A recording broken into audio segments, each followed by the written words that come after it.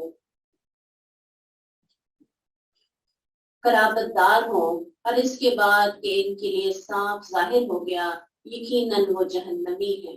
رسول اللہ صلی اللہ علیہ وسلم نے جہاں اور بہت دکھ دیکھے اپنی زندگی میں، بہت تکلیفیں دیکھی، ایک بہت بڑا دکھ جو تھا ان کو اپنے چچا کا تھا کہ وہ ایمان نہیں لائے، ساری زندگی چٹان کی طرح کھڑے ہیں، ہر موقع پر کہتے تھے کہ میرے بھتیجے تک پہنچنا ہے تو مجھ سے ہو کر جانا پڑے گا، اپنی جان تک۔ اور شیب ابی طالب میں کوئی عام انسان وہاں نہیں رک سکتا، 3 سال اپنے بھتیجے کی محبت میں وہاں پر رہے، بھوکے پیاسے، حتیٰ کہ اسی حالت میں بیمار ہو گئے، فوت ہو گئے، ایسی قربانیاں، لیکن اسلام نہ لائے، اور رسول اللہ صلی اللہ علیہ وسلم کچھ بھی نہ کر سکے، صرف پیار محبت سے دعوت دیتے رہے، اور انہوں نے انکار کیا، اور پھر رسول اللہ صلی اللہ علیہ وسلم نے ہی ہمیں بتایا، ان تک یہ بات جبریل امین نے پہنچائی کہ سب سے ہلکا عذاب جہنم میں ابو طالب کو ہوگا۔ کتنا بڑا غم ہے، کتنا بڑا دکھ ہے، اللہ نے ہم سے غیب میں یہ سب چیزیں رکھی، اس کا کتنا بڑا احسان ہے۔ اگر ہمیں پتہ چل جائے ہمارا یہ پیارا جو جانے والا ہے خدا نہ خاصہ یہ جہنم میں، تو میں کہتی ہوں نہ ہمیں دن کو چین آئے گا نہ رات کو چین آئے گا۔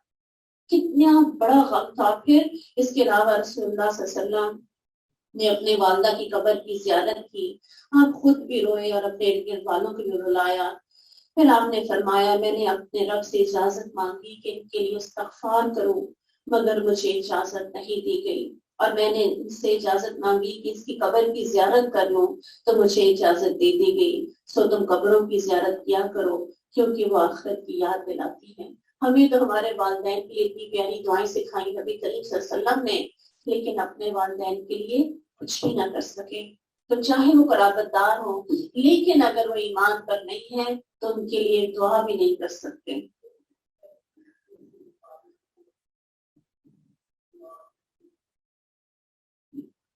لیکن اس وقت بھی آپ جانتے ہیں نا کہ حضرت ابراہیم علیہ السلام کا دین تو موجود تھا۔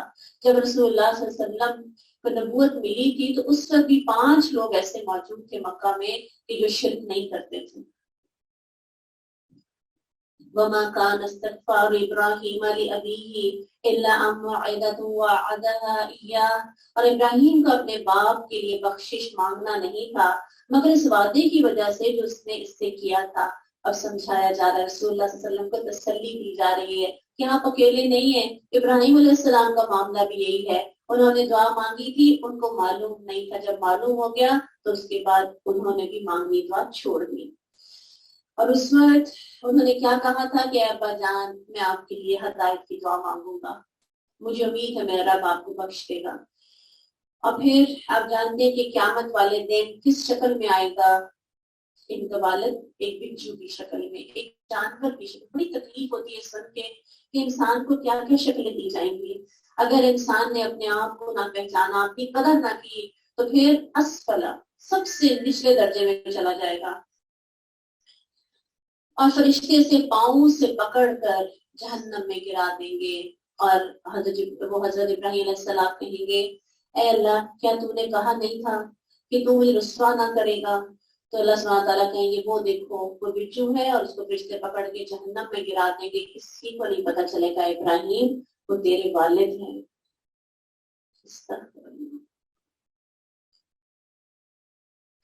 تو اللہ تعالیٰ نے اپنے خلیل کو رسوائی، جو اللہ والا ہے، اللہ کوئی پریشانی نہیں دینا چاہیں گے اپنے دوستوں کو، خلیل اللہ ہیں، کسی طرح کی ذلت نہیں دیں گے، لیکن جو اپنے بات ہے اس پر اللہ سے زیادہ سچا کوئی نہیں۔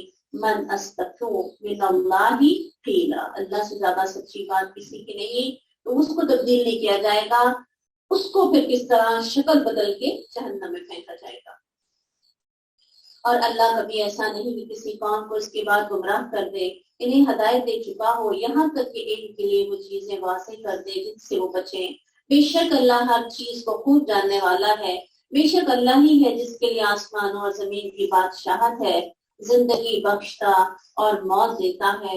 وَمَا لَكُم مِّن دُونِ اللَّهِ مِن وَلِيٍّ وَلَا نَصِيرٍ، تمہارے لیے اللہ کے سوا نہ کوئی دوست ہے اور نہ کوئی مددگار۔ تو اصل دوستی کس کے ساتھ کرنی ہے؟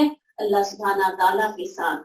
بلا شبہ یقیناً اللہ نے نبی پر مہربانی کے ساتھ توجہ فرمائی، مہاجر انصار پر بھی، جو تنگ دستی کی گھڑی میں اس کے ساتھ رہے۔ اس کے بعد قریب تھا کہ ان میں سے ایک گروہ کے دل ٹیڑے ہو جائیں، پھر وہ ان پر دوبارہ مہربان ہو گیا۔ یقیناً سبحان اللہ انہ بہم رؤوف رحیم، وہ ان پر بہت شفقت کرنے والا اور نہایت رحم کرنے والا ہے۔ وعلى الثلاثة الذين خلفوا حتى إذا ضاقت عليهم الأرض بما رحبت وضاقت عليهم أنفسهم وظنوا أن لا ملجأ من الله إلا إليه، اور ان تینوں پر بھی جو موقوف رکھے گئے تھے، یہاں تک کہ جو زمین ان پر تنگ ہو گئی باوجود اس کے فراخ تھی۔ زمین وہی ہے لیکن ان کے لیے بدل گئی تھی۔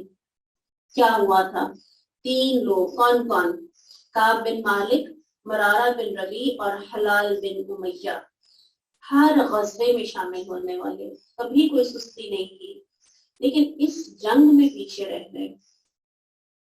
ان کو اس کی پھر سزا دی گئی اور بہت سخت سزا دی گئی۔ صرف یہ نہیں تھا کہ ان کو الگ کر دیا گیا ان کے گھروں میں، ہر طرح کا مکمل معاشرتی بائیکاٹ، یعنی اتنا خوبصورت میں کہتی ہوں کہ صحابہ کرام کی ٹریننگ ہو گئی تھی کہ ایک دفعہ کہہ دیا گیا بس ان سے کوئی بات نہیں کرے گا۔ اور حضرت کعب بن مالک کہتے ہیں کہ میں باہر نکلتا تھا، خدا کی قسم میں جس کو دیکھتا تھا سلام کرتا تھا، مجھے سلام کا کوئی جواب نہیں دیتا تھا۔ میں مسجد نبوی میں جاتا تھا، میں نمازیں ساری وہاں ادا کرتا تھا۔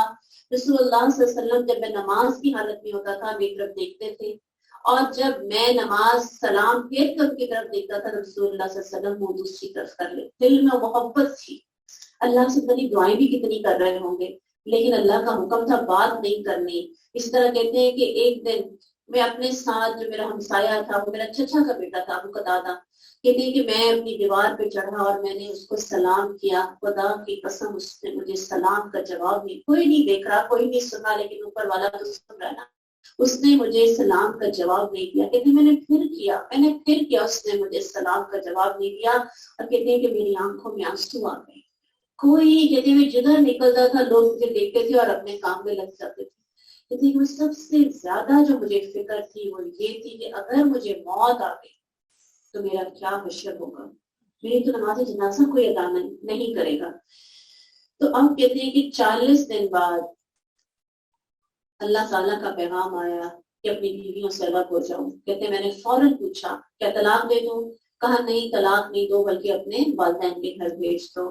اور اسی طرح حلال بن امیہ ایک بزرگ تھے, ان کی بیوی آئی, انہوں نے کہا کہ وہ بہت بزرگ ہیں, اگر میں چلی جاؤں گی تو ان کے لیے بہت مشکل ہو جائے گی. اور خدا کی قسم جس دن سے یہ واقعہ ہوا ہے سوائے حلال یعنی جو ان کی شوہر تھے رونے کی اور کچھ نہیں کرتے. تو رسول اللہ صلی اللہ علیہ وسلم نے کہا کہ اچھا چلو آپ ان کے پاس رک جائیں, آپ کی خدمت کریں. اب 40 دن کے بعد 10 راتیں اور ہو گئی ہیں, 50 دن اس حالت میں ہو گئے ہیں.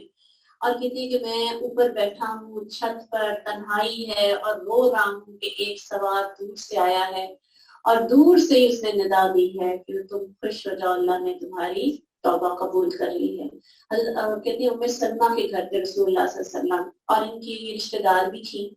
تو جیسے ہی یہ توبہ قبول ہونے کی آیات آئی ہیں تو ام سلمہ نے کہا کہ کیا میں پیغام بھیجنا دوں؟ وہ بھی منتظر تھی, سارے ہی مسلمان منتظر تھے.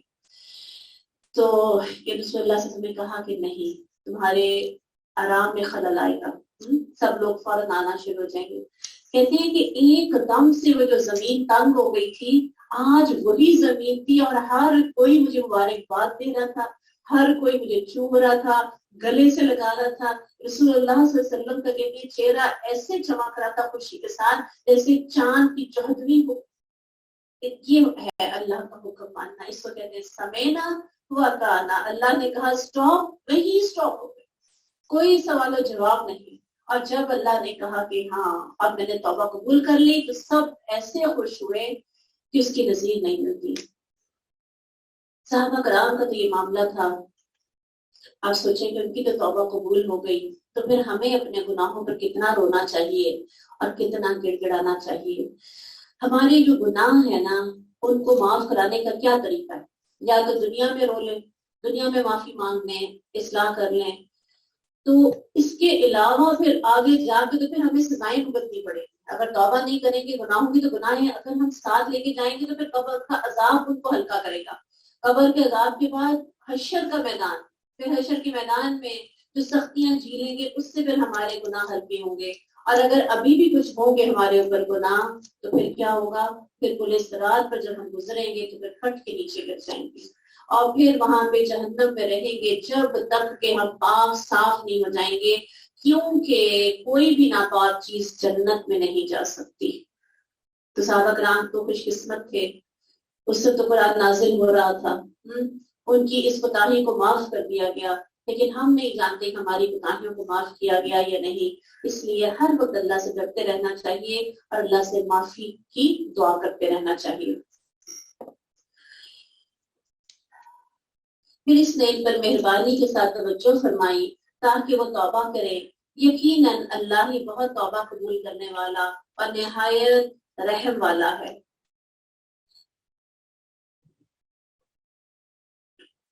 اب ان کی جو وجہ تھی, حضرت کعب کہتے ہیں کہ مجھے سب سے زیادہ جس چیز نے ایمان لانے کے بعد فائدہ دیا وہ میرا سچ بولنا تھا. کیونکہ پہلے منافقین جس طرح بہانے بنا رہے تھے نا, تو میں نے بھی یہی سوچا تھا کہ جب رسول اللہ صلی اللہ علیہ وسلم حضرت بکس واپس آئیں گے تو میں بھی کوئی بہانہ بنا لیتا ہوں. لیکن حقیقت ہے کہتے ہیں کہ میرے سے جھوٹ بولا ہی نہیں گیا, اور میں نے یہی سوچا کہ اگر میں بولوں گا تو اللہ سبحانہ تعالیٰ وحی کے ذریعے بتا دیں گے. رسول اللہ صلی اللہ علیہ وسلم نے فرمایا سچ کو لازم پکڑو, کیونکہ سچ نیکی کی طرف لے جاتا ہے, نیکی جنت کی طرف لے جاتی ہے, آدمی سچ کہتا رہتا ہے، سچ بولنے کی کوشش کرتا رہتا ہے، حتیٰ کہ اللہ کے ہاں صدیق لکھ دیا جاتا ہے۔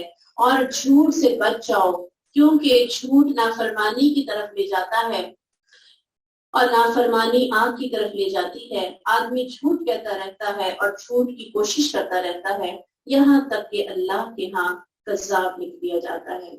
کعب بن مالک کے بارے میں آتا ہے کہ ان کے بارے میں رسول اللہ صلی اللہ علیہ وسلم جب وہاں پہنچ گئے نا، وہاں پہنچ کے پوچھا کعب نہیں آیا؟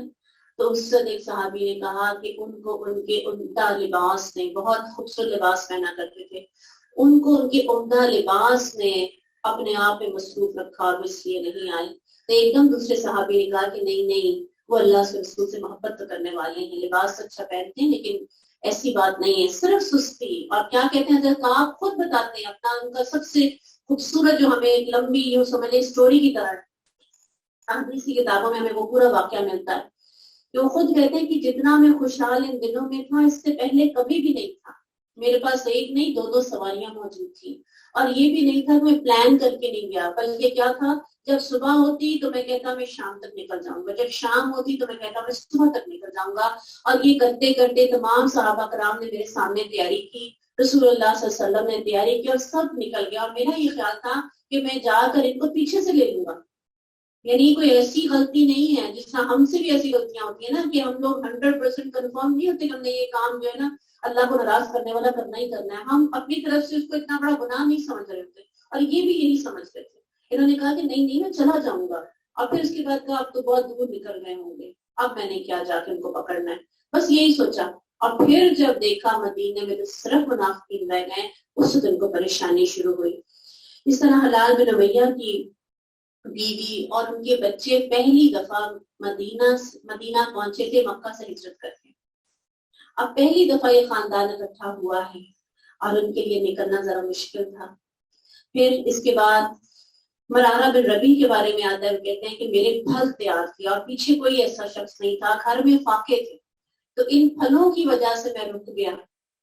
یہ بھی جائز ہی بات ہے، آپ جانتے ہیں اپنے بچوں کے لیے حلال روزی کمانا اور اس کا کوئی بھی ایسا انتظام کرنا یہ حلال ہے، لیکن اس موقع پر نہیں۔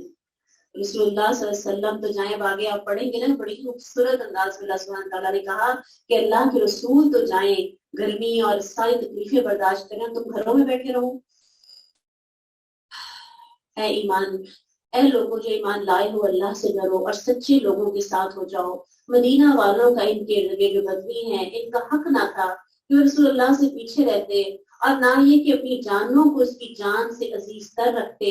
یہ اس لیے کہ بے شک وہ اللہ کے راستے میں انہیں نہ کوئی پیاس پہنچتی ہے، نہ تکان، اور نہ کوئی بھوک، اور نہ کسی ایسی جگہ پر قدم رکھتے ہیں جو کافروں کو غصہ دلائے، نہ کسی دشمن سے کوئی کامیابی حاصل کرتے ہیں، مگر اس کے بدلے میں ان کے لیے نیک عمل لکھ دیا جاتا ہے۔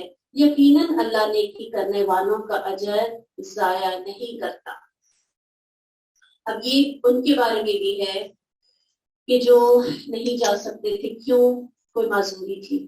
عبداللہ بن ابن مکتوم، ان کے پاس کیا تھا؟ سواری نہیں تھی اور نابینا تھے، اور وہ جانا چاہتے تھے، اس وقت وہ نہیں گئے، لیکن رسول اللہ صلی اللہ علیہ وسلم جب واپس آ رہے تھے تو کہا تھا کچھ لوگ ہیں جو مدینہ میں ہیں، لیکن تم کوئی بھی وادی طے نہیں کرتے، وہ تمہارے ساتھ ہیں، اجر میں برابر کے شریک ہیں۔ کیوں؟ جیسا کہ شروع میں بھی آیا، ان کی آنکھوں سے آنسو جاری تھے، ایسے ہی جیسے ندیاں جاری تھیں، اتنا رو رہے تھے کہ ہم نہیں جا سکتے، اور نہ خرچ کرتے ہیں کچھ، اور چھوٹا خرچ کرنا اور نہ کوئی بڑا، نہ کوئی وعدی طے کرتے ہیں، مگر وہ ان کے لیے لکھ لیا جاتا ہے تاکہ اللہ انہیں اس عمل کے بہترین جزا دے جو کیا کرتے تھے۔ وما كان المؤمنون لينفروا كافة، اور ممکن نہیں کہ مومن سب کے سب نکل جائیں، سو ان کے ہر گروہ میں سے کچھ لوگ کیوں نہ نکلے۔ اب یہ بھی ہے کہ جیسی آیات آئی ہیں، اب آئندہ کوئی ایسی ضرورت پیش آئے تو یہ بھی ہو سکتا ہے سب ہی نکل جاتے، تو اس چیز سے بھی منع کیا گیا کہ پیچھے کسی ملک کا، کسی شہر کا انتظام سنبھالنے والے بھی کچھ لوگ ضرور ہونے چاہیے۔ اور یہ والی جو آیت ہے خاص طور پہ آ رہی ہے کہ دین کا علم سیکھنے کے لیے ہر علاقے میں سے کچھ لوگ کیوں نہ نکلے، تاکہ وہ دین میں سمجھ حاصل کریں، تاکہ وہ اپنی قوم کو ڈرائیں جب وہ ان کی طرف واپس جائیں تاکہ وہ بچ جائیں۔ تو اللہ سبحانہ تعالیٰ کیا کہتے ہیں، ہر علاقے میں سے ایسے لوگ ضرور ہونے چاہیے جو جائیں اور اعلیٰ تعلیم، جیسے ہم کہتے ہیں اپنے بچوں کو اعلیٰ تعلیم ہم نے دلوانی ہے، ڈاکٹر انجینئر بنانا ہے، تو ایسے بھی ہونے چاہیے ہمارے اندر کہ میں نے اپنے بچے کو عالم دین بنانا ہے، قرآن کی۔ اور سب سے زیادہ جو آپ جانتے ہیں جو امام جتنے بھی گزرے ہیں ان کی زندگیاں کس پہ لگی ہیں؟ حدیث پر غور و فکر کرنے میں اور اس کو جمع کرنے میں سب سے زیادہ جو انہوں نے اپنی زندگیاں گزاری ہیں اس کام پہ گزاری ہیں۔ تو وہ جائیں اور علم حاصل کریں اور ان لوگوں کو بتائیں جن تک یہ علم نہیں پہنچا۔ اے لوگوں جو ایمان لائے ہوئے لوگوں سے لڑو جو کافروں میں سے تمہارے قریب ہیں، اور لازم ہے کہ وہ تم میں سے کچھ سختی پائیں، اور جان لو بے شک اللہ متقی لوگوں کے ساتھ ہے۔ اور جب بھی کوئی صورت نازل کی جاتی ہے تو ان میں سے کچھ لوگ ایسے ہیں جو کہتے ہیں اس نے تم میں سے کس پہ ایمان میں اضافہ کیا، بس جو لوگ ایمان لائے سو ان کو تو اس نے ایمان میں زیادہ کر دیا، اور وہ خوش ہوتے ہیں۔ اور رہے وہ لوگ جن کے دلوں میں کوئی بیماری ہے تو اس نے ان کی گندگی کے ساتھ اور گندگی میں اضافہ کر دیا، فزادتہم رجسا الی رجسہم۔ تو گندگی میں کیسے، قرآن میں شفا ہے، شفا کیسے کسی کے لیے گندگی میں اضافہ کر سکتی ہے؟ اب دیکھیں کہ قرآن ایسے ہے جیسے ایک بارش ہوتی ہے، جب سبز علاقہ ہے اس پہ اگر ہلکی سی فواریں پڑتی تو کیا ہوتا ہے، اس سے سبزے میں اضافہ ہو جاتا ہے۔ جب یہی بارش کسی کوڑے کے ڈھیر پہ پڑتی ہے تو کیا ہوتا ہے، گندگی میں اضافہ ہو جاتا ہے۔ تو یہ اللہ سبحانہ تعالیٰ پر ایمان ہی نہیں رکھتے، دین حاصل کرنے کے لیے قرآن پڑھتے ہی نہیں، اس میں سے نکتہ چینیاں نکالتے ہیں، کوئی نہ کوئی ایسی بات نکالتے ہیں، تو پھر کیا ہوتا ہے کہ اللہ سبحانہ تعالیٰ ان کے دلوں کو اسی طرف موڑ دیتا ہے، ان کو پھر حق نظر نہیں آتا، ان کو خیر کی بات نظر نہیں آتی، وہ پھر خیر لے کے نہیں جاتے بلکہ اس سے بیماری لے کے جاتے ہیں۔ اب دیکھیے کہ ایک ہی دوائی ہے جو ایک شخص کے لیے فائدہ مند ہے، اور وہی دوائی ہے جو دوسرے کی بیماری کو بڑھانے کا باعث بن جاتی ہے۔ وہ اس حال میں مرے کہ وہ کافر تھے، اور کیا وہی نہیں دیکھتے بے شک وہ ہر سال ایک یا دو مرتبہ آزمائش میں ڈالے جاتے ہیں۔ کیا ہم بھی آزمائش میں نہیں ڈالے جا رہے ایک یا دو دفعہ؟ ہمارے ساتھ بھی تو یہی ہو رہا ہے پچھلے چند سالوں سے۔ اور پہلے تو اس سے پہلے کیا ہوتا تھا کہ اکثر سیلاب آتے تھے، بارشیں کتنی ہوتی تھی، آدھا پاکستان ڈوب جایا کرتا تھا، تو ہم پر کبھی زلزلہ کتنی شدید آئے، تو ہم پر بھی ایسی آزمائشیں آ رہی ہیں، پھر بھی وہ توبہ نہ کریں۔ تو کیا کی توبہ کسی نے؟ کتنی آزمائشیں آئیں، خاص طور پہ یہ جو کورونا کی آزمائش تھی۔ کیا آپ کو لگتا ہے کہ مسجدوں میں جانے والے بڑھ گئے؟ کیا آپ کو لگتا ہے توبہ استغفار والے لوگ بڑے ہیں؟ کچھ بھی نہیں، بلکہ برائیاں ویسی کی ویسی جو کی تو ہیں۔ آپ کو کیا لگتا ہے کہ شادیوں میں، محفلوں میں جو کچھ ہو رہا تھا اس میں کمی آ گئی ہے؟ جو سینما گھروں میں موویز لگتی تھیں ان میں لگتا ہے کوئی کمی آ گئی ہے؟ یا عورتوں کے لباس ٹھیک ہوئے؟ کوئی آپ کو لگتا ہے اپنے معاشرے میں جو اللہ نے آزمائی جاری اس میں خیر کو نظر آتی ہے؟ کچھ بھی نہیں، ہم ویسے کے ویسے ہیں۔ توبہ استغفار کر لیتے ہیں تھوڑی دیر کے لیے، اللہ کے آگے نمازیں بھی پڑھنے لگ گئے تھے، لیکن اس کے بعد پھر ویسے کے ویسے۔ اور نہ ہی وہ کوئی نصیحت پکڑتے ہیں، جب بھی کوئی صورت نازل کی جاتی ہے تو ان کا باز کی طرف دیکھتا ہے، کیا تمہیں کوئی دیکھ رہا ہے؟ پھر واپس پلٹ جاتے ہیں، اللہ نے ان کے دل پھیر دیے ہیں، اس لیے کہ بے شک ویسے لوگ ہیں جو نہیں سمجھتے۔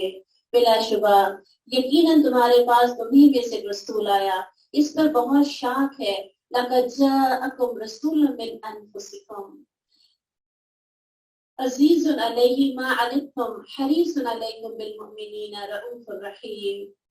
اس پر بہت شاک ہے تو مشقت میں پڑو۔ مشقت کیا ہے کہ آگے جا کے جو عذاب سہنے ہیں نا، کھل رہے تھے رسول اللہ صلی اللہ علیہ وسلم۔ رسول اللہ صلی اللہ علیہ وسلم اتنا غم لگا لیا تھا کہ اللہ سبحانہ تعالیٰ کو ان کو حوصلہ دینا پڑتا تھا کہ اے نبی آپ کے پاس نہیں ان کو ہدایت دینا، یہ اللہ کا کام ہے، بس آپ کا کام پہنچا دینا ہے۔ تم پر بہت حرص رکھنے والا ہے، بہت حریص ہے۔ کس چیز کا؟ دنیا کا حریص نہیں کہ ان کو ہدایت مل جائے، یہ اللہ کے راستے کی طرف آ جائیں۔ اور مومنوں پر بہت شفقت کرنے والا ہے۔ نہایت مہربان ہے۔ رؤوف اللہ سبحانہ تعالیٰ نے اور رحیم اپنے لیے لفظ استعمال کیے، اللہ سبحانہ تعالیٰ کے نام ہیں، لیکن یہاں پہ اللہ سبحانہ تعالیٰ نے رسول اللہ صلی اللہ علیہ وسلم کے ان الفاظ کے ساتھ تعریف فرمائی کہ بہت زیادہ۔ اب دیکھیں کہ ہر نبی نے اپنی دعا دنیا میں استعمال کر لی، ان کو اختیار دیا گیا، انہوں نے دعا مانگ لی، لیکن رسول اللہ صلی اللہ علیہ وسلم نے اپنی وہ دعا بھی محفوظ کی ہے، کس کے لیے؟ اس امت کے لیے۔ کتنی محبت کرنے والے ہیں۔ اب سوچیں کہ اتنے مہربان نبی کے طائف میں 10 دن کوئی ٹھکانہ نہیں رہنے کا، کوئی اپنا نہیں، پتھر مارنے والے، رسیاں ڈال کر اپنے علاقے میں پھیرنے والے، اتنا برا حال کیا، لہو لہان ہو گیا رسول اللہ صلی اللہ علیہ وسلم کے پاؤں پورا۔ اب سوچیں کہ اگر علاقہ ہی پیچھے پڑ جائے، ایک یا دو شخص وہاں پہ کیا کر سکتے، کس طرح جان بچائی انہوں نے باغ میں جا کر۔ اور پھر جب فرشتہ حاضر ہو اور کہ یہ جو 2 پہاڑ ہیں ان کے درمیان کی بستی کو پیس کے رکھتے تھے، اس وقت آپ دیکھیں خاص طور پہ اس وقت، بعد میں تو بعض انسان ذرا غم میں سے نکل جاتا ہے، جب دکھی ہوتا ہے، تکلیف میں ہوتا ہے، اسی وقت اختیار دے دیا، اور اس وقت بھی اپنے اوپر اتنا کنٹرول، اتنے رحیم کہ اس وقت بھی کیا کہتے ہیں کہ شاید ان کی پشتوں سے کوئی ایمان لے آئے، اور محمد بن قاسم ان کی ہی اولادوں میں سے ہیں۔ اس لیے کہتے ہیں کہ اب جب قیامت آنے کے قریب اسی علاقے سے ہی لشکر جائے۔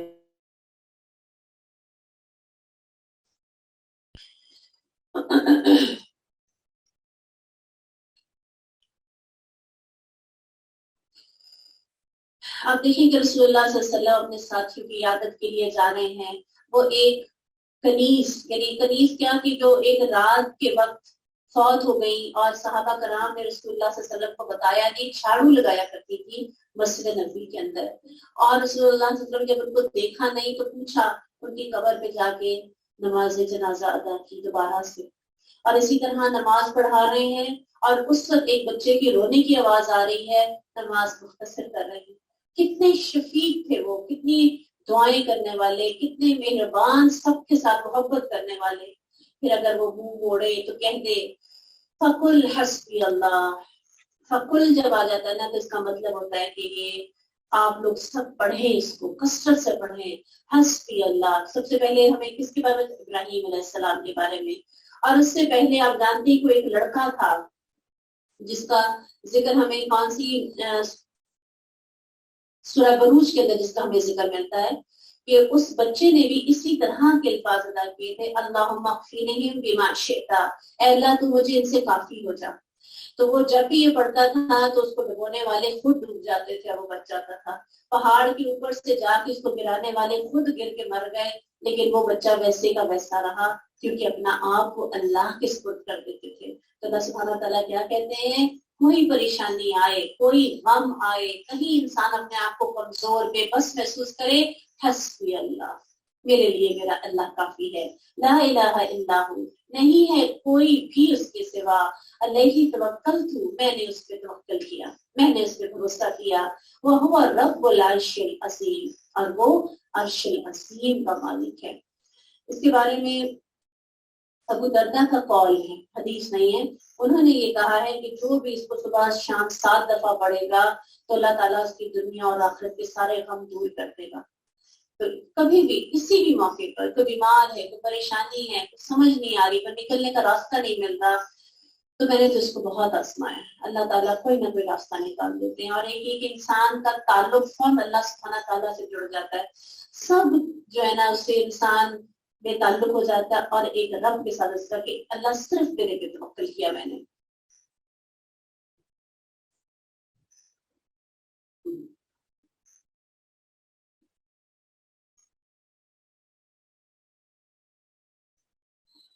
بسم اللہ الرحمن الرحیم، سورہ یونس، الف لام را، تلک آیات الکتاب الحکیم، اکان للناس عجبا ان اوحینا الی رجل منہم ان انذر الناس وبشر الذین آمنوا، الف لام را، یہ کمال حکمت والی کتاب کی آیات ہیں، کیا لوگوں کے لیے ایک عجیب بات ہو گئی کہ ہم نے ان میں سے ایک آدمی کی طرف وحی بھیجی کہ لوگوں کو ڈرا، اور جو لوگ ایمان لائے انہیں بشارت دے کہ ان کے لیے ان کے رب کے ہاں سچا مرتبہ ہے۔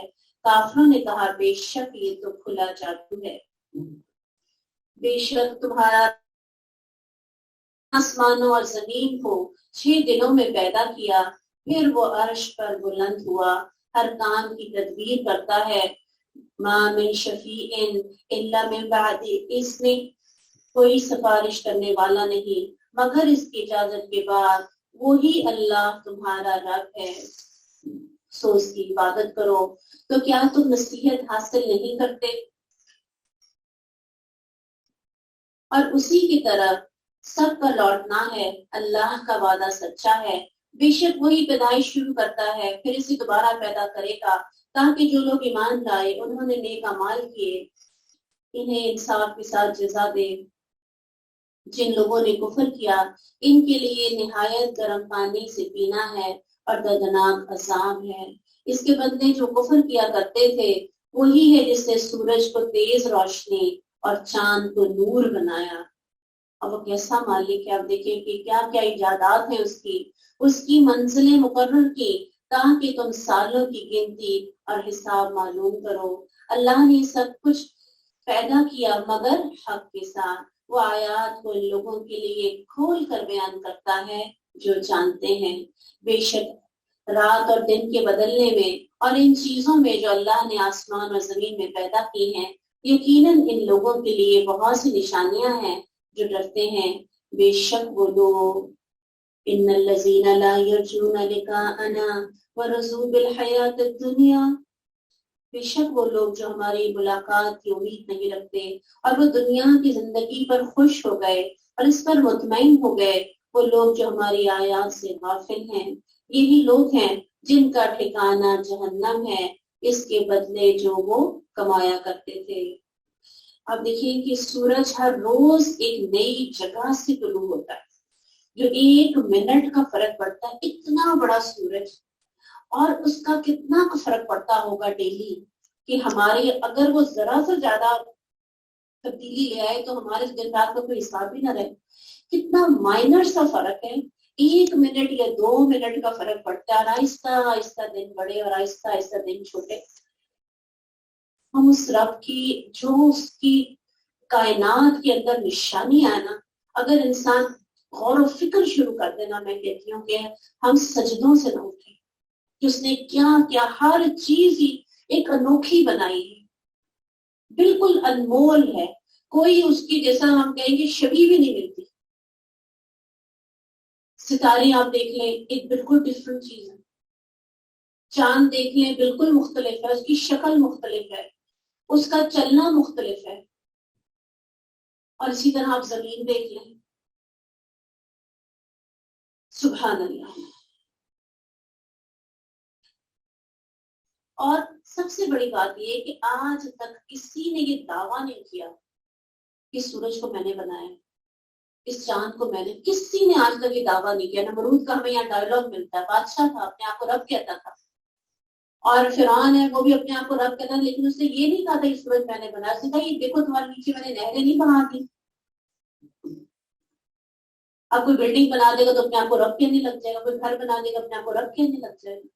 اللہ کی بنائی ہوئی چیزیں، ہم دیکھیں جتنے پودے ہیں وہ بغیر جوڑ کے، جتنے پھل ہیں بغیر جوڑ کے، آپ کوئی خوبصورت سے خوبصورت ہزاروں روپے کا پلانٹ بھی اپنے گھر میں لا کے رکھ لیں، وہ کس طرح کسی گلو کے ساتھ جڑا ہوگا، کس نے کسی چیز کے ساتھ اس کو اٹیچ کیا گیا ہوگا، یہ فانوس کتنا خوبصورت ہے، یہ پیچوں کے ساتھ اٹیچ کیا گیا ہوگا۔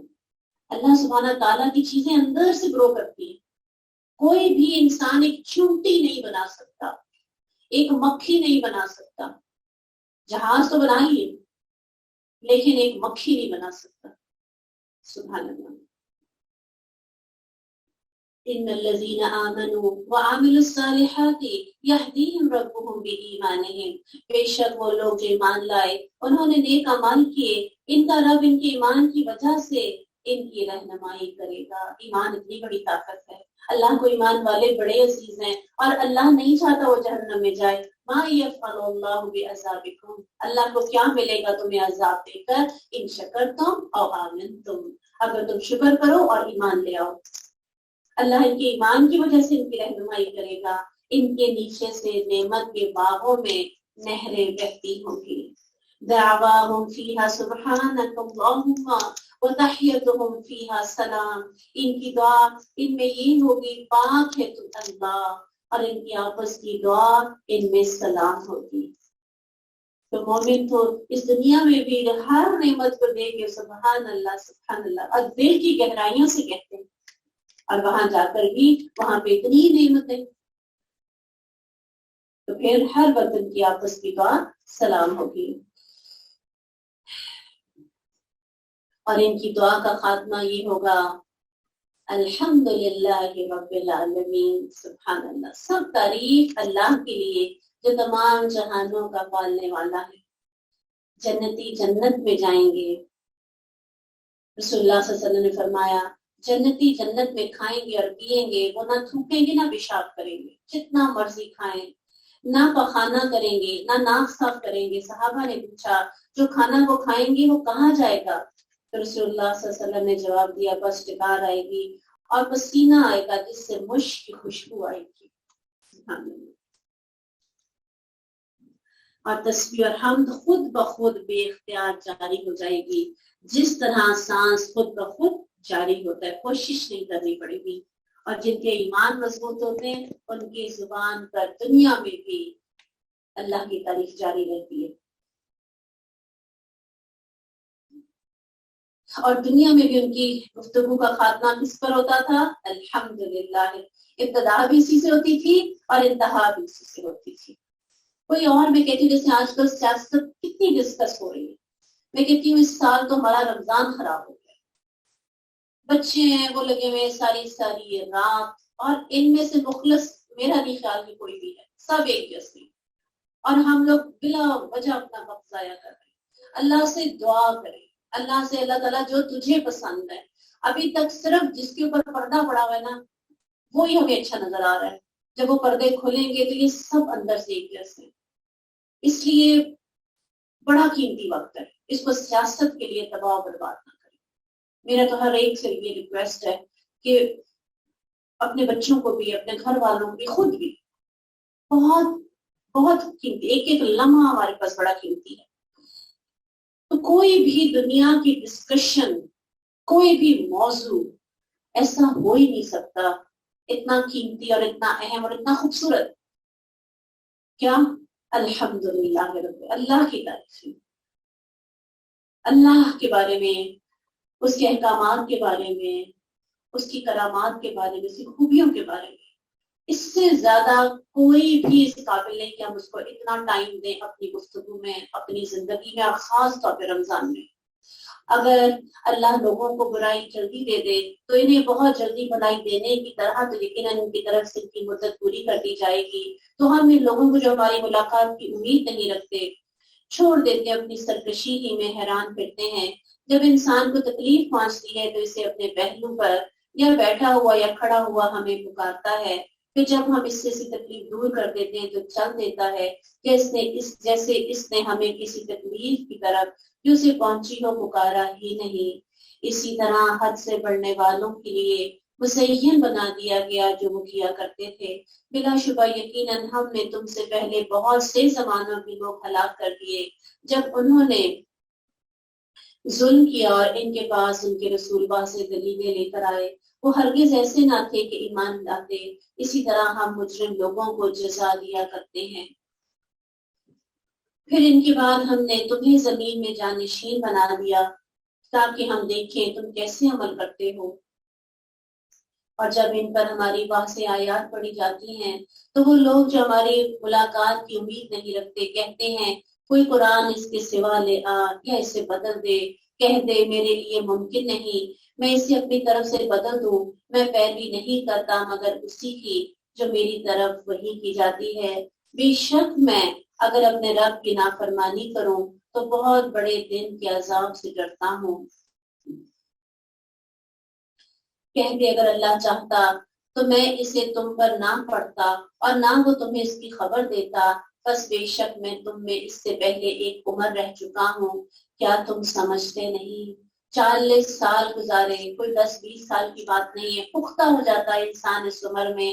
جب نبوت اللہ سبحانہ تعالیٰ نے دی رسول اللہ صلی اللہ علیہ وسلم کو، ہرقل نے ابو سفیان سے پوچھا تھا کہ نبوت سے پہلے تم نے ان پر جھوٹ بولنے کا کوئی الزام لگایا تھا؟ آپ لوگ ادھر آ جائیں، پنکھوں کے نیچے آ جائیے، کرسیاں پر. ہاں، تو انہوں نے کہا نہیں، حالانکہ ابھی ابو سفیان نے اسلام قبول نہیں کیا تھا، کبھی جھوٹ بولنے کا الزام نہ لگا تھا، اور ابو سفیان اس وقت قریش کے سردار تھے. جعفر ابو طالب نے کہا کہ نجاشی سے اللہ نے ہمیں ایک ایسا نبی ہمارے اندر مبعوث فرمایا جس کی صداقت اور امانت اور جن کے نسب کو ہم خوب اچھی طرح جانتے تھے. عبداللہ بن سلام کہتے ہیں جب میں مدینہ میں آیا تو میں نے آپ کا چہرہ دیکھ کر ہی پہچان لیا تھا کہ یہ کسی جھوٹے کا چہرہ نہیں ہو سکتا. تو اللہ تعالیٰ یہی بات یہاں پہ فرما رہے ہیں کہ کتنا عرصہ رسول اللہ صلی اللہ علیہ وسلم تمہارے درمیان رہے، بے شک پھر اس سے زیادہ کون ظالم ہے جو اللہ پر کوئی جھوٹ باندھے یا اس کی آیات کو چھٹلائے. بے شک حقیقت یہ ہے کہ مجرم لوگ کبھی فلاح نہیں پاتے، اور وہ اللہ کی سوا ان چیزوں کی عبادت کرتے ہیں جو نہ انہیں نقصان پہنچاتی ہیں نہ انہیں نفع دیتی ہیں، اور کہتے ہیں یہ لوگ اللہ کے ہاں ہمارے سفارشی ہیں. اب دیکھیں سیم ٹو سیم وہی الفاظ قرآن میں موجود ہیں جو آج بھی ہم میں جہالت موجود ہے. اب دیکھیں جیسے سود کے بارے میں ہم نے پڑھا تھا نا کہ کہتے ہیں کہ وہ تو تجارت ہے، سود کیا ہے؟ تجارت ہے، اور یہی بات آج بھی کی جاتی ہے. اور اسی طرح جو سفارشی بنائے ہوئے ہیں تو کیا کہتے ہیں کہ جیسے دنیا میں کسی بادشاہ تک آپ نے کوئی بات پہنچانی ہے تو سفارشی ہونا چاہیے، ضرورت پڑتی ہے، سیڑھی ہونی چاہیے، ڈائریکٹ آپ چھت پہ کیسے جائیں گے. اور اللہ سبحانہ تعالیٰ نے وہی الفاظ، آج اپنے آپ کو ہم بڑا پڑھا لکھا بڑا عقلمند سمجھتے ہیں، لیکن آج بھی بہت سے مسلمان اس عقیدے میں چل رہے ہیں کہ کسی نہ کسی سفارشی کی ضرورت ہے جو انہیں نقصان پہنچاتی ہے اور نہ انہیں نفع دیتی ہے، اور کہتے ہیں کہ لوگ اللہ کے ہاں ہمارے سفارشی ہیں. کہہ دے کہ تم اللہ کو اس چیز کی خبر دیتے ہو جسے نہ وہ آسمانوں میں جانتا ہے نہ زمین میں، وہ پاک ہے، سبحانہ وتعالی عما یشرکون، وہ پاک ہے اور بہت بلند ہے اس سے جو وہ شریک بناتے ہیں. وما كان الناس الا امة واحدة فاختلفوا، اور نہیں تھے لوگ مگر ایک ہی امت، پھر وہ جدا جدا ہو گئے. اگر وہ بات نہ ہوتی تیرے رب کی طرف سے پہلے طے ہو چکی تو ان کے درمیان اس بات کے بارے میں ضرور فیصلہ کر دیا جاتا جس میں وہ اختلاف کر رہے ہیں. وہ کہتے ہیں اس پر اس کے رب کی طرف سے کوئی نشانی کیوں نہ اتاری گئی. سو کہہ دے غیب تو صرف اللہ کے پاس ہے، بس انتظار کرو، بے شک میں بھی تمہارے ساتھ انتظار کرنے والوں میں سے ہوں.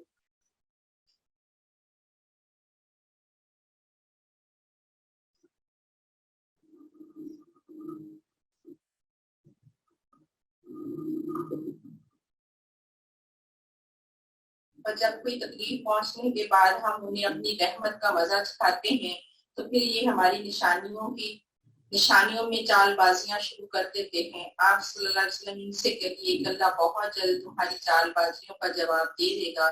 جو چالیں تم چل رہے ہو یقیناً ہمارے رسول یعنی فرشتے میں لکھتے جاتے ہیں. وہی تو ہے جو تمہیں خشکی اور سمندر میں سیر کراتا ہے، حتیٰ کہ جب تم کشتی میں ہوتے ہو اور وہ کشتیاں بان موافق سے انہیں لے کر چلتی ہیں اور وہ اس سے خوش ہوتے ہیں کہ ان کشتیوں کو آندھی آ لیتی ہے اور ہر طرف سے موجوں کے تھپیڑے لگنے شروع ہو جاتی ہیں اور انہیں یقین ہو جاتا ہے کہ آپ گھیرے میں آ گئے، تو اس وقت عبادت کو اسی کے لیے خالص کرتے ہوئے اللہ سے دعا مانگتے ہیں کہ اگر تو نے ہمیں اس طوفان سے بچا لیا تو ہم شکر گزار بن کر رہیں گے.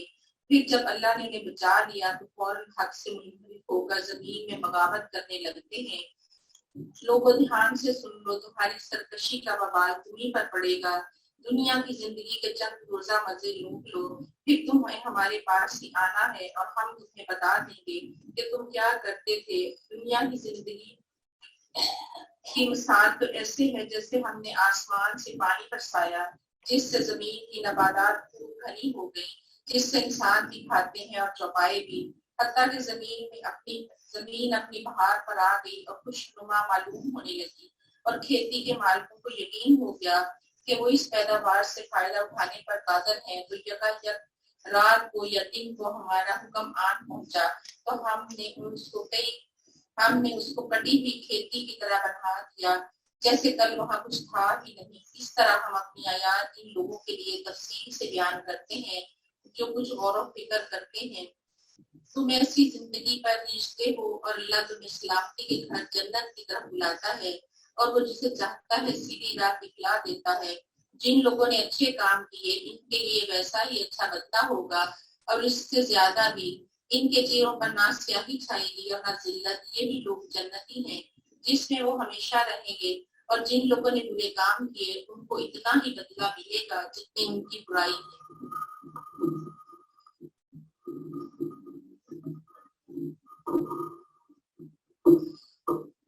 اللہ سبحانہ تعالیٰ نے یہاں پہ بڑے خوبصورت انداز میں کہا واللہ یدعو الی دار السلام۔ اس گھر کا کیا نام ہے؟ دار السلام، سلامتی کا گھر۔ ہر چیز وہاں پر جا کے سلامت رہے گی۔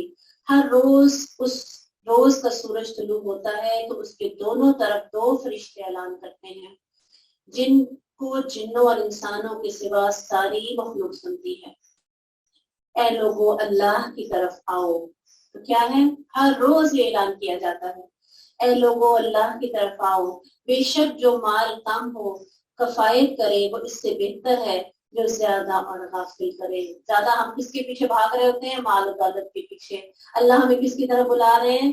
دار السلام کی طرف، جہاں ہر نعمت ہمیں ملے گی۔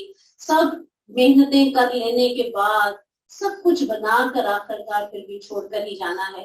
تو اللہ سبحانہ تعالیٰ کیا کہتے ہیں کہ وہ ہمیشہ ہمیشہ انسان کے پاس رہیں گی اس کی نعمتیں۔ اسی طرح اللہ سبحانہ تعالیٰ کیا کہتے ہیں کہ وہاں جا کر جنت میں کچھ اور بھی ملے گا۔ نعمتیں باقی تو ملیں گی، اس کے بارے میں بڑی خوبصورت ہمیں ایک حدیث ملتی ہے۔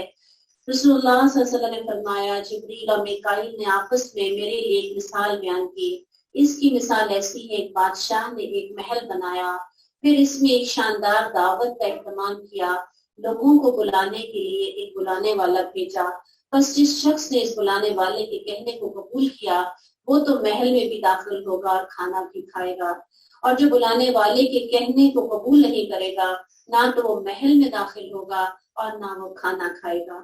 پھر انہوں نے کہا اس کے لیے اس کی وضاحت کرو تاکہ سمجھ جائیں۔ تو ایک نے کہا وہ محل جنت ہے، اور اس کی طرح بلانے والے محمد صلی اللہ علیہ وسلم ہیں۔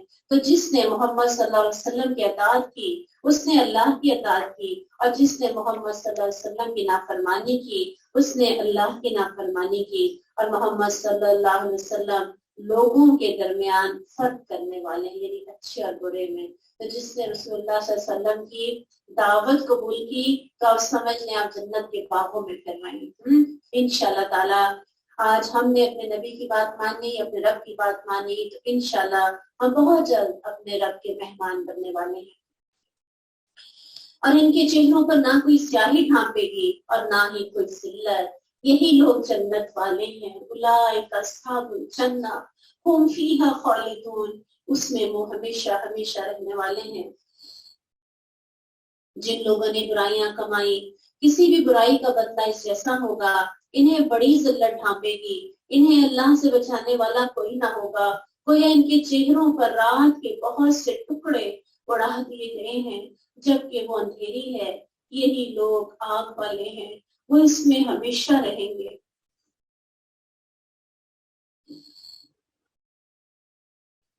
یقول الانسان یومئذ این المفر، اس دن انسان کہے گا کوئی بھاگنے کی جگہ ہے؟ کلا لا بصر، کوئی نہیں۔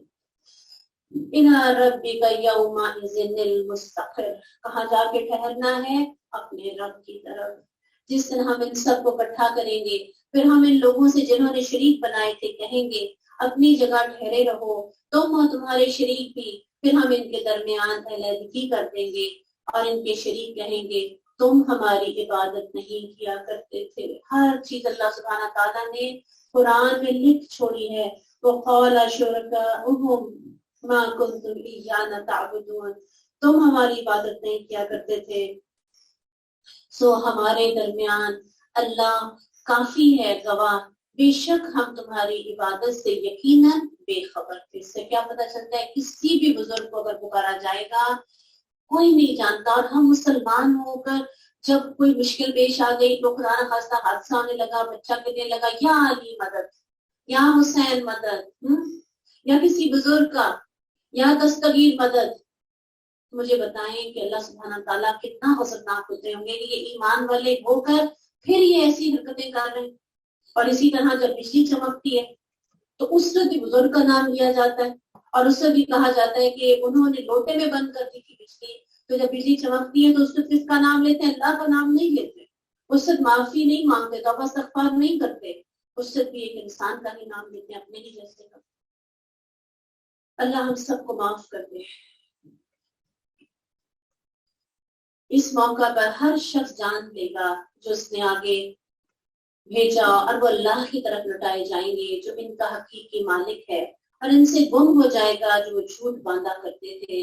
قُلْ مَن يَرْزُقُكُم مِّنَ السَّمَاءِ وَالْأَرْضِ أَمَّن يَمْلِكُ السَّمْعَ وَالْأَبْصَارَ وَمَن يُخْرِجُ الْحَيَّ مِنَ الْمَيِّتِ وَيُخْرِجُ الْمَيِّتَ مِنَ الْحَيِّ, کہہ دے کون ہے جو تمہیں آسمان اور زمین سے رزق دیتا ہے, یا کون ہے جو کانوں اور آنکھوں کا مالک ہے. سبحان اللہ.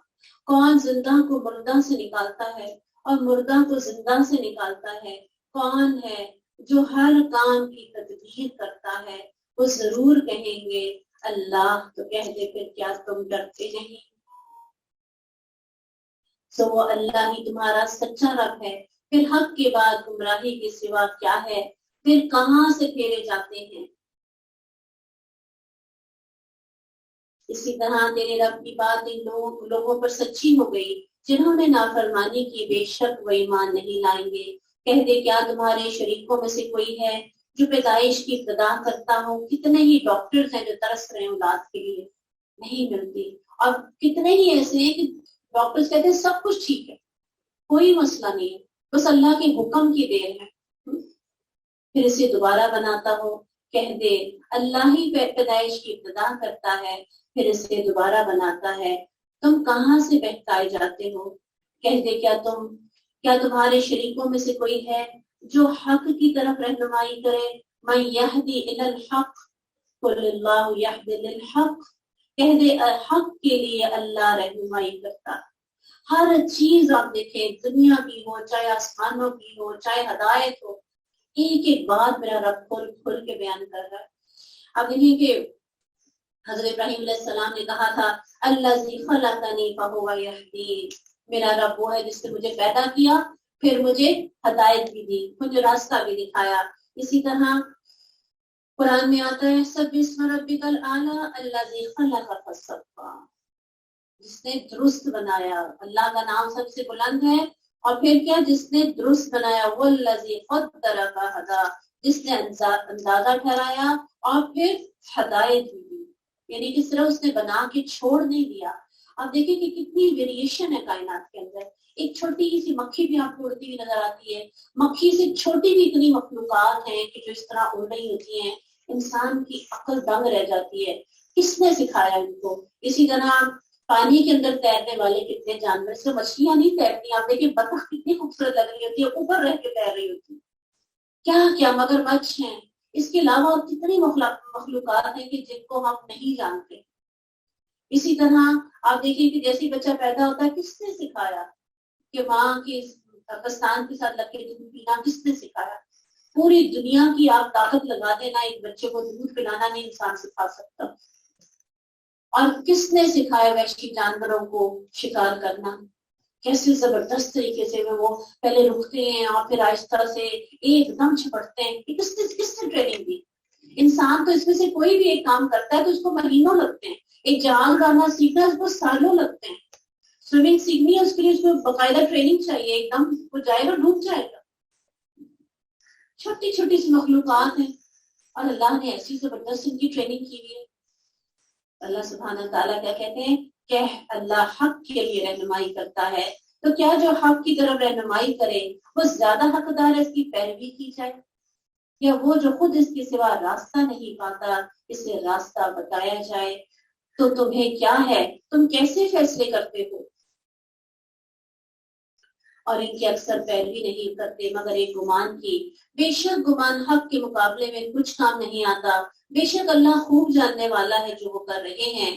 اور یہ قرآن ہرگز ایسا نہیں کہ اللہ کے غیر سے پڑھ لیا جائے، کوئی اور لے آئے، لیکن اس کی تصدیق ہے جو اس سے پہلے ہے، اور رب العالمین کی طرف سے کتاب کی تفسیر ہے جس میں کوئی شک نہیں، کنفیوژن تو باقی نہیں رہی۔ جو دنیا میں اہم کتابیں آئی ہیں وہ کس نے بھیجی ہیں؟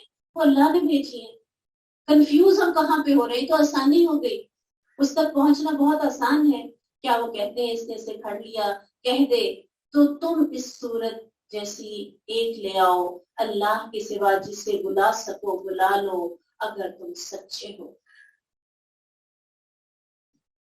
بلکہ انہوں نے اس چیز کو جھٹلا دیا جس کے علم کا انہوں نے احاطہ نہیں کیا، حالانکہ اس کی اصل حقیقت ابھی ان کے پاس نہیں آئی۔ اسی طرح ان لوگوں نے جھٹلایا جن سے پہلے تھے، سو دیکھ لو ظالموں کا انجام کیسے ہوا۔ اور ان میں سے کچھ وہ ہیں جو اس پر ایمان لاتے ہیں، اور ان میں سے کچھ وہ ہیں جو اس پر ایمان نہیں لاتے۔ تیرا رب فساد کرنے والوں کو زیادہ جانتا ہے۔ اگر وہ تجھے جھٹلائیں تو کہہ دے میرا عمل میرے لیے ہے اور تمہارے لیے تمہارا عمل، تم اس سے بری ہو جو میں کرتا ہوں اور میں اس سے بری ہوں جو تم کرتے ہو۔ ان میں سے جو کچھ ہیں جو تیری طرف کان لگاتے ہیں، تو کیا تو بہروں کو سنائے گا اگرچہ وہ نہ سمجھتے ہوں؟ اور ان میں سے کچھ وہ ہیں جو تیری طرف دیکھتے ہیں، کیا تو اندھوں کو راستہ دکھائے گا اگرچہ وہ بصیرت نہ رکھتے ہوں؟ بے شک اللہ لوگوں پر کچھ بھی ظلم نہیں کرتا، لیکن لوگ اپنے آپ پر ظلم کرتے ہیں۔ جس دن وہ انہیں اکٹھا کرے گا گویا وہ نہیں ٹھہرے مگر دن کی ایک گھڑی۔ اب سوچیں اس ایک گھڑی کی خاطر ہم اللہ رب العالمین کو ناراض کرتے ہیں۔ صرف ایک گھڑی آپس میں جان پہچان کرتے رہے، یتعارفون بینہم، ابھی تو ایک دوسرے سے جان پہچان ہی ہوئی تھی کہ فرشتہ آ گیا، وقت کا پتہ ہی نہیں چلا، اتنی جلدی زندگی گزر گئی۔ بے شک وہ لوگ خسارے میں رہے جنہوں نے اللہ کی ملاقات کو جھٹلایا اور وہ راہ پانے والے نہ ہوئے۔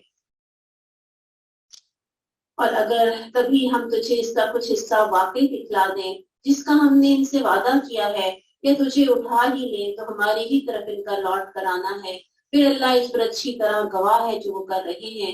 ہر امت کے لیے ایک پیغام پہنچانے والا ہے، تو جب اس کا پیغام پہنچانے والا آتا ہے تو ان کے درمیان انصاف کے ساتھ فیصلہ کر دیا جاتا ہے، وہ ظلم نہیں کیے جائیں گے۔ اور وہ کہتے ہیں وعدہ کب پورا ہوگا؟ اگر تم سچے ہو کہہ دے میں اپنی ذات کے لیے نہ کسی نقصان کا مالک ہوں نہ کسی نفع کا، مگر جو اللہ چاہے۔ ہر امت کے لیے ایک وقت ہے، جب ان کا وقت آ پہنچتا ہے تو وہ نہ ایک گھڑی پیچھے رہتے ہیں نہ آگے بڑھتے ہیں۔ ہر امت کا ایک وقت ہے، اللہ سبحانہ تعالیٰ نے ہر ایک کو موقع دیا ہے۔ اسپین میں آپ جانتے ہیں کہ مسلمان 800 سال تک اقتدار میں رہے۔ کتنے سال؟ 800 سال تک۔ اور عیسائیوں اور پادریوں حکمرانوں کے حکم پر مسلمانوں کو زندہ جلایا گیا، ایک بھی باقی نہ بچا۔ اس وقت 5 لاکھ مسلمان اسپین میں ہیں، اس وقت بھی۔ اور اسی طرح سرکاری طور پہ تو وہاں پہ نماز ادا نہیں کر سکتے، لیکن علامہ اقبال نے 1931 میں وہاں پر ایک گارڈ کی نگرانی میں نماز ادا کی تھی۔ اور اسی طرح غرناطہ میں آپ جانتے ہیں کچھ عرصہ پہلے 500 سال بعد اذان دی گئی ہے، الحمدللہ۔ اور ایک نئی مسجد بھی بن رہی ہے، اور 20,000 عیسائیوں نے اسلام قبول کیا۔ یعنی ایک وقت آیا جب کفر پھیل گیا، لیکن اب وقت کون سا آ رہا ہے؟ دوبارہ سے اسلام پھیل رہا ہے۔ 20,000 عیسائیوں نے اسلام قبول کیا ہے اسپین میں، اور 1,000 صرف غرناطہ میں اسلام لائے ہیں۔ سبحان اللہ۔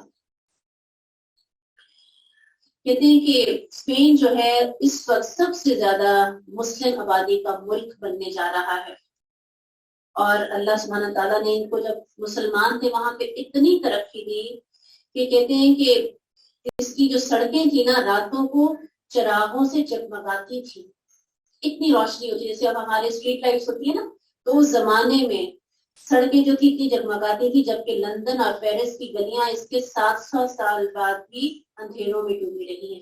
کس نے ترقی کی تھی مسلمانوں نے؟ جب تک اس کتاب کو پکڑا ہوا تھا اللہ تعالیٰ نے ان کو عزت دی۔ تو بہت جلد اسلام سب سے بڑا، اور کئی ملکوں کے اندر اسلام جو ہے سب سے بڑا ملک آنے والے کچھ سالوں میں بن جائے گا انشاءاللہ تعالیٰ۔ تو اللہ سبحانہ تعالیٰ کیا کہتے ہیں، جب ان کا وقت آ پہنچتا ہے تو وہ نہ ایک گھڑی پیچھے رہتے ہیں نہ آگے بڑھتے ہیں۔ کہہ دے کہ تم نے دیکھا اگر تم پر اس کا عذاب رات یا دن کو آ جائے تو مجرم اس میں سے کون سی چیز طلب کریں گے؟ کیا پھر جو ہی عذاب آ پڑے گا تو اس پر ایمان لاؤ گے؟ کیا حالانکہ یقیناً تم اسی کی جلدی طلب کیا کرتے تھے۔ پھر لوگوں سے جنہوں نے ظلم کیا کہا جائے گا چکھو ہمیشگی کا عذاب، تمہیں بدلہ نہیں دیا جائے گا مگر اسی کا جو تم کمایا کرتے تھے۔ وہ تجھ سے پوچھتے ہیں کیا یہ سچ ہے؟ تو کہہ ہاں مجھے اپنے رب کی طرف قسم یقیناً یہ ضرور سچ ہے، تم ہرگز عاجز کرنے والے نہیں۔ اور ہر شخص کے لیے جس نے ظلم کیا وہ سب کچھ ہو جو زمین میں ہے تو اسے ضرور فدیے میں دے دے۔ وہ پشیمانی کو چھپائیں گے جب عذاب کو دیکھیں گے، ان کے درمیان انصاف کے ساتھ فیصلہ کر دیا جائے گا، وہ ظلم نہیں کیے جائیں گے۔ سن لو آسمان اور زمین میں جو کچھ ہے وہ اللہ ہی کا ہے، سن لو بے شک اللہ کا وعدہ سچا ہے لیکن ان کے اکثر نہیں جانتے۔ وہی زندگی بخشتا اور موت دیتا ہے، اسی کی طرف تم لوٹائے جاؤ گے۔ یا ایھا الناس قد جاءتکم موعظۃ من ربکم، اے لوگو بے شک تمہارے پاس تمہارے رب کی طرف سے عظیم نصیحت، وشفاء لما فی الصدور، شفا ہے اس کے لیے جو سینوں میں ہے، وہدی ہدایت ہے، ورحمہ اور رحمت ہے کس کے لیے؟ للمؤمنین۔ اب دیکھیں کہ اللہ سبحانہ تعالیٰ نے یہاں پہ یہ نہیں کہا کہ اے لوگوں جو ایمان لائے وہ تمہارے پاس قرآن آ گیا، بلکہ کس کو کہا؟ الناس، تمام کے تمام لوگوں کے پاس یہ کتاب آ چکی ہے۔ تو جن تک یہ کتاب نہیں پہنچی ان تک کس نے پہنچانی ہے؟ یہ آپ کی اور میری ذمہ داری ہے، اپنا حصہ ڈال جائیے اس میں۔ ایک شخص نے آ کر کہا یا رسول اللہ صلی اللہ علیہ وسلم میرے دل میں تکلیف ہے، کہاں قرآن پڑھوں؟ دل کی تکلیف ختم ہو جائے گی۔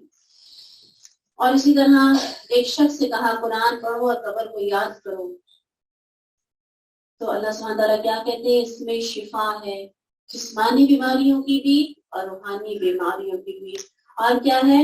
ہدایت ہے۔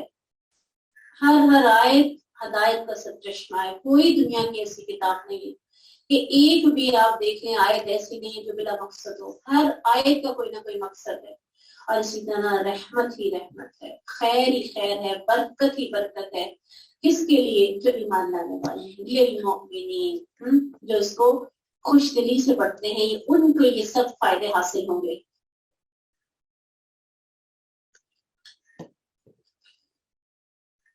قل بفضل اللہ وبرحمتہ فبذلک فلیفرحوا، کہہ دے اللہ کے فضل اس کی رحمت ہی سے ہے، سو اسی کے ساتھ پھر لازم ہے کہ وہ خوش ہوں۔ قرآن کیا کہہ رہا ہے؟ کس بات پہ خوش ہوں؟ جس نے قرآن کو زیادہ پڑھا، زیادہ سمجھا، عمل کرنے کا زیادہ موقع ملا، اس کو خوش ہونا چاہیے، یہ خوشی کی بات ہے۔ ہوگا خیر مما یجمعون، یہ ہر اس چیز سے بہتر ہے کہ جو لوگ جمع کر رہے ہیں، ہر اس چیز سے بہتر ہے۔ بعض اوقات ہوتا ہے نا جیسے آپ نے اس کلاس میں آنا ہے اور اسی دوران کوئی اور کام بھی ہے اور آپ کہتے ہیں وہ بہت ضروری ہے، تو پھر قرآن کیا کہہ رہا ہے؟ ہوگا خیر مما یجمعون، جو کام بھی ہے اس کو چھوڑ دیں، اس سے زیادہ فائدے کی چیز اور کوئی نہیں، اس سے زیادہ نفع کی چیز کوئی نہیں، اس سے دنیا اور آخرت سنورے گی انشاءاللہ۔ اب یہ کہ جب قبر کے اندر عذاب کے فرشتے آئیں گے، دائیں طرف سے آئیں گے تو کیا چیز رکاوٹ بن جائے گی؟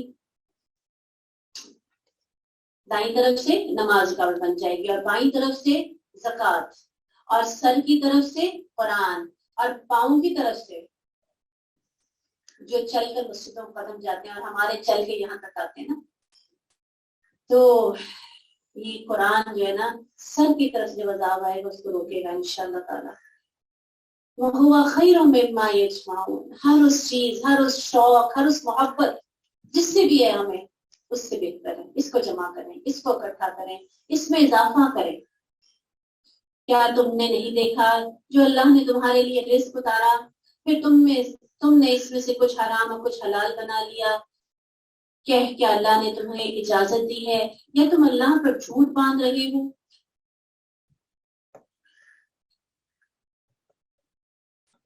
اور کیا گمان ہے لوگوں کا جو اللہ پر جھوٹ باندھتے ہیں قیامت کے دن میں، بے شک اللہ تو لوگوں پر بڑے فضل والا ہے، لیکن ان میں سے اکثر شکر نہیں کرتے۔ اور تو نہ کسی حال میں ہوتا ہے اور نہ اس کی طرف سے آنے والے قرآن میں سے کچھ پڑھتا ہے، اور نہ تم کوئی عمل کرتے ہو مگر ہم شاہد ہوتے ہیں جب تم اس میں مشغول ہوتے ہو، اور تیرے رب سے کوئی ذرہ بھر چیز زمین میں غائب ہوتی ہے، نہ آسمان میں، اور نہ اس سے کوئی چھوٹی چیز اور نہ بڑی، مگر ایک واضح کتاب میں موجود ہے۔ الا ان اولیاء اللہ لا خوف علیہم ولا هم یحزنون۔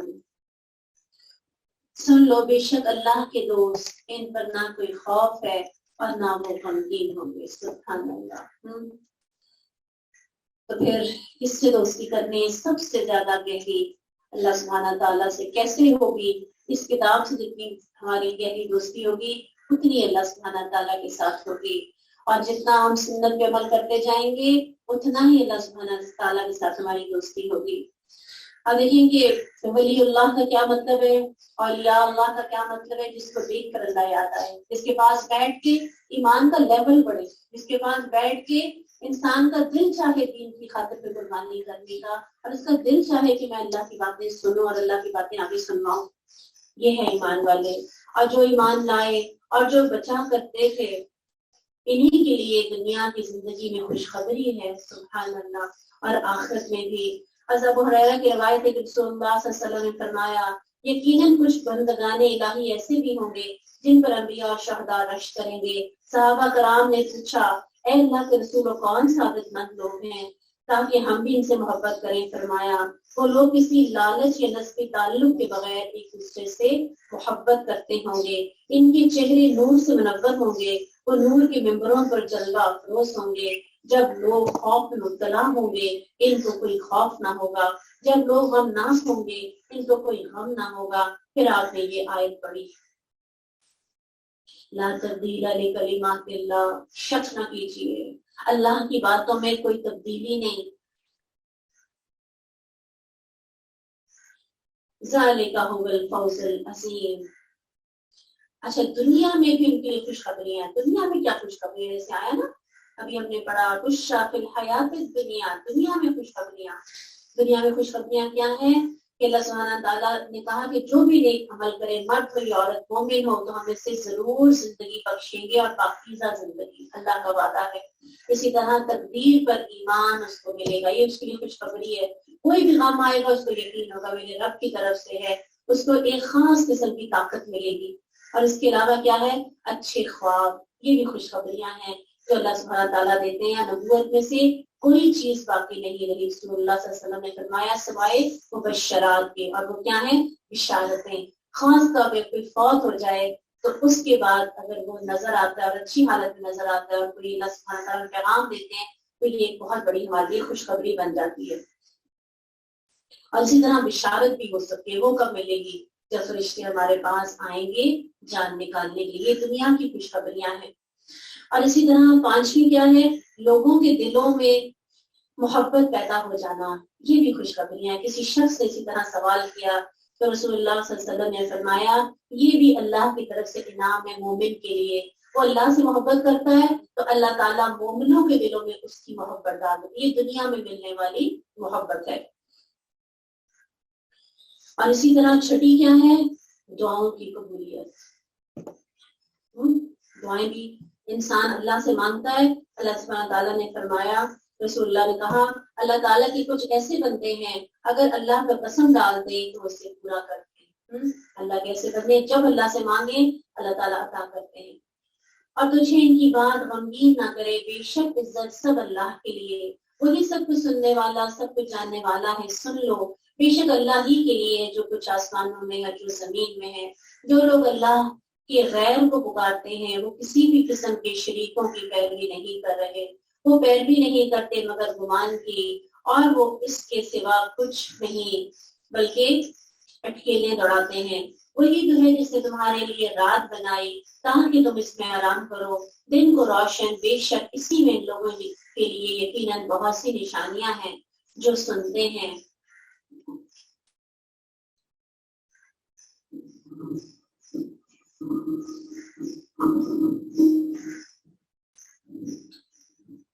لوگوں سے کہہ دیا کہ اللہ نے کسی کو بیٹا بنا لیا ہے، وہ ایسی باتوں سے پاک ہے، وہ بے نیاز ہے۔ جو کچھ آسمانوں اور زمین میں ہے سب اسی کا ہے، تمہارے پاس اس کی کوئی دلیل نہیں۔ کیا تم اللہ کی نسبت وہ بات کہتے ہو جو تم جانتے نہیں؟ آپ ان سے کہیے کہ جو لوگ اللہ پر جھوٹ باندھتے ہیں وہ خلاف نہیں پا سکتے، ان کے لیے جو فائدے ہیں دنیا ہی میں ہیں، پھر انہیں ہماری ہی طرف لوٹ کر آنا ہے، پھر ہم انہیں سخت عذاب کا مزہ چکھائیں گے، کیونکہ وہ کفر کی باتیں کیا کرتے تھے۔ انہیں نوح علیہ السلام کا قصہ سنائیے جب انہوں نے اپنی قوم سے کہا کہ اے میری قوم، اگر تمہیں میرا کھڑا ہونا اور اللہ کی آیات سے نصیحت کرنا ناگوار گزرتا ہے تو میں نے اللہ پر بھروسہ کر لیا ہے۔ تم یوں کرو کہ اپنے شریکوں کو ساتھ ملا کر ایک فیصلہ پر متفق ہو جاؤ جس کا کوئی پہلو تم سے پوشیدہ نہ رہے، پھر جو کچھ میرے ساتھ کرنا ہے کر گزرو اور مجھے بالکل مہلت نہ دو۔ پھر اگر تم میری نصیحت سے اعراض کرتے ہو تو میں تم سے کوئی مزدوری نہیں مانگتا، میرا اجر تو اللہ کی ذمہ ہے، مجھے یہی حکم ہوا ہے کہ میں فرمانبردار بن کر رہوں۔ مگر انہوں نے نوح علیہ السلام کو جھٹلا دیا تو ہم نے اسے اور جو اس کے ساتھ کشتی میں سوار تھے بچا لیا اور انہیں ان کا جانشین بنا دیا اور ان لوگوں کو غرق کر دیا جنہوں نے ہماری آیات کو جھٹلایا تھا۔ تو دیکھ لو کہ جو لوگ ڈرائے گئے تھے ان کا انجام کیا ہوا۔ پھر اس کے بعد ہم نے کئی رسولوں کو ان کی قوم کی طرف بھیجا جو واضح دلائل لے کر ان کے پاس آئے، مگر وہ لوگ ایسے نہ تھے کہ جس بات کو کہتے جھٹلا چکے تھے اس پر ایمان لے آتے۔ ایسے ہی ہم زیادتی کرنے والوں کے دلوں پر مہر لگا دیتے ہیں۔ پھر اس کے بعد ہم نے اپنی مول سے دے کر موسیٰ علیہ السلام اور ہارون علیہ السلام کو فرعون اور اس کے درباریوں کی طرف بھیجا تو وہ اکڑ گئے، وہ تھے ہی مجرم لوگ۔ پھر جب ان کے پاس ہماری طرف سے حق آ گیا تو کہنے لگے یہ تو صرف جادو ہے۔ موسیٰ علیہ السلام نے ان سے کہا جب تمہارے پاس حق آ گیا ہے تو تم اس سے جادو کہنے لگے ہو، کیا یہ جادو ہے؟ حالانکہ جادوگر کبھی کامیاب نہیں ہوتے۔ وہ کہنے لگے کیا تم ہمارے پاس اس لیے آئے ہو کہ ہمیں اس طریقہ سے پھیر دو جس پر ہم نے اپنے آباء و اجداد کو پایا ہے اور ملک میں تم دونوں کی بھائی قائم ہو جائے؟ ہم تو تمہاری بات ماننے والے نہیں۔ فرعون کہنے لگا کہ ہر ماہر جادوگر کو میرے پاس حاضر کر دو۔ پھر جب سب جادوگر آ گئے تو انہیں موسیٰ علیہ السلام نے کہا جو کچھ تم نے پھینکنا ہے پھینکو۔ جب وہ پھینک چکے تو موسیٰ علیہ السلام نے کہا جو کچھ تم لائے ہو وہ جادو ہے، اللہ ابھی اسے مٹا ڈالے گا، اللہ فسادیوں کے کام کو سنوارا نہیں کرتا، اور اللہ اپنے حکم سے سچ کو سچ کر دکھائے گا، اگرچہ یہ بات مجرموں کو ناگوار ہو۔ چنانچہ موسیٰ علیہ السلام پر اس کی قوم کے چند نوجوانوں کے سوا کوئی بھی ایمان نہ لایا۔ انہیں یہ خطرہ تھا کہ کہیں فرعون اور اس کے درباری انہیں کسی مصیبت میں نہ ڈال دیں، اور فرعون تو ملک میں بڑا غلبہ رکھتا تھا اور وہ حد سے بڑھ جانے والوں میں سے تھا۔ اور موسیٰ علیہ السلام نے اپنی قوم سے کہا کہ اگر تم اللہ پر ایمان لائے ہو اور واقعی اس کے فرما بردار ہو تو اسی پر بھروسہ کرو۔ وہ کہنے لگے ہم نے اللہ ہی پر بھروسہ کیا ہے، اے ہمارے پروردگار ہمیں ان ظالموں کا تختہ مشق نہ بنا اور اپنی رحمت سے ہمیں ان کافر لوگوں سے بچا لے۔ ہم نے موسیٰ علیہ السلام اور اس کے بھائی کی طرف وحی کی کہ اپنی قوم کے لیے مصر میں گھر منتخب کرو اور ان گھروں کا قبلہ بنا کر نماز قائم کرو اور اہل ایمان کو خوشخبری دے دو۔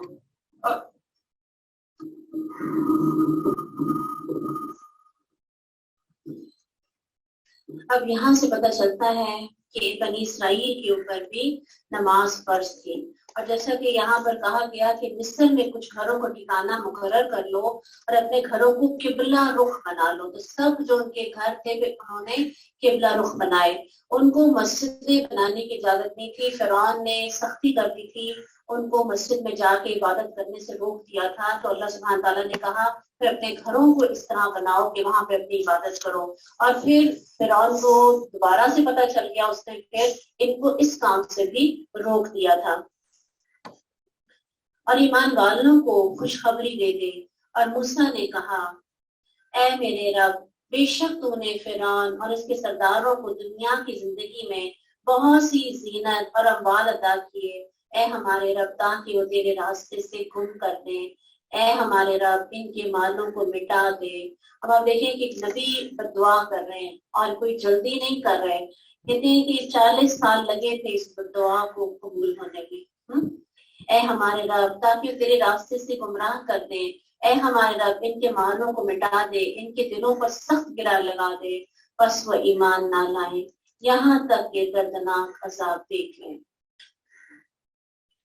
فرمایا بلا شبہ تم دونوں کی دعا قبول کر لی گئی، بس دونوں ثابت قدم رہو، ان لوگوں کے راستے پر ہرگز نہ چلو جو نہیں جانتے۔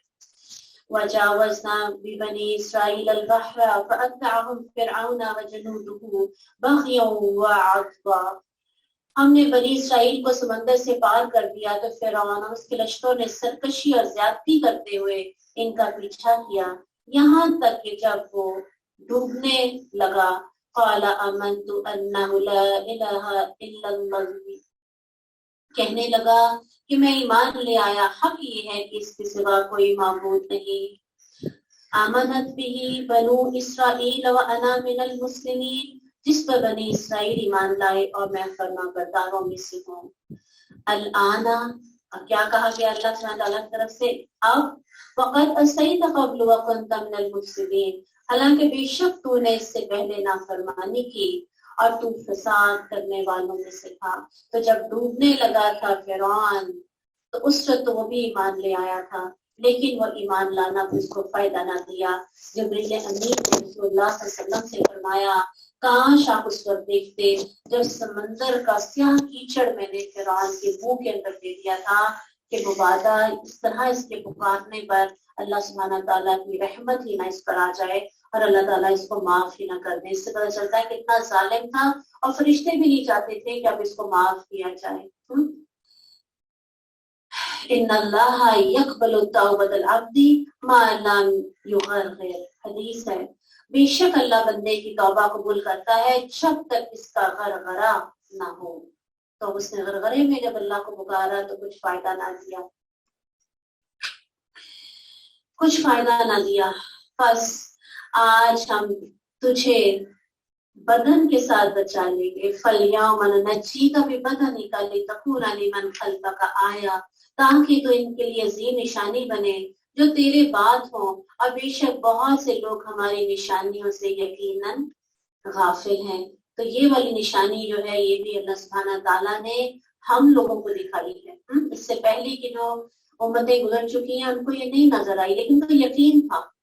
اور آج یہ قاہرہ کے عجائب گھر میں موجود ہے۔ اور فرق کیا ہے پتہ کیسے چلے گا؟ کہتے ہیں کہ جو باقی جتنی بھی ممیز ہیں نا ان کے اوپر باقاعدہ طور پہ اسکن نہیں ہے، ان کی اسکن جیسے ختم ہوئی ہوئی ہے، اس کے اوپر اسکن بھی ہے اور باقاعدہ نمک کی تہ بھی ہے، جس سے پھر پتہ چلتا ہے یہ وہی ہے جس کے بارے میں قرآن میں کہا گیا۔ اور آج بھی اتنی بڑی اللہ سبحانہ تعالیٰ کی پیشن گوئی ہے کہ جس کی طرف جو سمجھنے والے ہیں اور پڑھنے والے ہیں وہ ان کے ایمان لانے کا باعث بن جاتی ہے، اور جو ایمان والے ہیں ان کے ایمان میں اضافے کا باعث بن جاتی ہے۔ اور جب یہ فرانس میں گیا تھا تو اس کو 21 توپوں کی سلامی دی گئی، اور آپ جانتے ہیں کہ یہ تمام یہود و نصارہ بلکہ ان کی کتابوں کے اندر بھی اس کے بارے میں کچھ نہ کچھ ذکر ہے جو جس طرح اس کو ڈبویا گیا تھا۔ بلا شبہ یقیناً ہم نے بنی اسرائیل کو ٹھکانہ دیا، باعزت ٹھکانہ، اور انہیں پاکیزہ چیزوں سے رزق عطا کیا، پھر انہوں نے آپس میں اختلاف نہیں کیا یہاں تک کہ ان کے پاس علم آ گیا۔ بے شک تیرا رب ان کے درمیان قیامت کے دن اس کے بارے میں فیصلہ کرے گا جس میں اختلاف کیا کرتے تھے۔ پھر اگر تو اس کے بارے میں کسی شک میں ہے جو ہم نے تیری طرف نازل کیا تو ان لوگوں سے پوچھ لے جو تجھ سے پہلے کتاب پڑھتے ہیں، بلا شبہ یقیناً تیرے پاس تیرے رب کی طرف سے حق آیا ہے، سو تو ہرگز شک کرنے والوں میں نہ ہو اور نہ کبھی لوگوں میں سے ہونا جنہوں نے اللہ کی آیات کو جھٹلا دیا، ورنہ تو خسارہ اٹھانے والوں سے ہو جائے گا۔ بے شک وہ لوگ جن پر تیرے رب کی بات ثابت ہو چکی ہے وہ ایمان نہیں لائیں گے، خواب ان کے پاس ہر نشانی آ جائے یہاں تک کہ دردناک عذاب دیکھ لیں۔ سو کوئی ایسی بستی کیوں نہ ہوئی جو ایمان لائی ہو اس کے بعد ایمان نے سے نفع دیا ہو یونس علیہ السلام کی قوم کی سوا،